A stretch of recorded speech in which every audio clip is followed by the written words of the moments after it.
পরিচ্ছন্ন পরিবেশ, সুশৃঙ্খল কর্মস্থল এই স্লোগানকে কেন্দ্র করে বরিশাল চিফ জুডিশিয়াল ম্যাজিস্ট্রেট আদালতের সামগ্রিক পরিচ্ছন্নতা নিশ্চিতকরণ ও সুন্দর কর্মপরিবেশ নিশ্চিতকল্পে আয়োজিত পরিষ্কার পরিচ্ছন্নতা অভিযান অপারেশন ক্লিন কোর্ট পরিচালনা করা হয়েছে।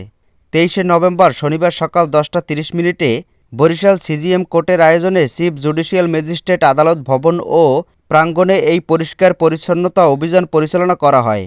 Chief judicial magistrate Mohammad Masudur রহমানের নেতৃত্বে অপারেশন ক্লিন কোর্ট অভিযানে উপস্থিত ছিলেন অতিরিক্ত chief judicial magistrate Selim Reza, special magistrate যুগ্ম জেলা জজ গৌতম কুমার ঘোষ সহ সিনিয়র জুডিশিয়াল ম্যাজিস্ট্রেট ও জুডিশিয়াল ম্যাজিস্ট্রেট বৃন্দ। অপারেশন ক্লিন কোর্ট অভিযানে সার্বিক সহযোগিতা ছিলেন সিজিএম কোর্টের নাজির মোহাম্মদ তরিকুল ইসলাম।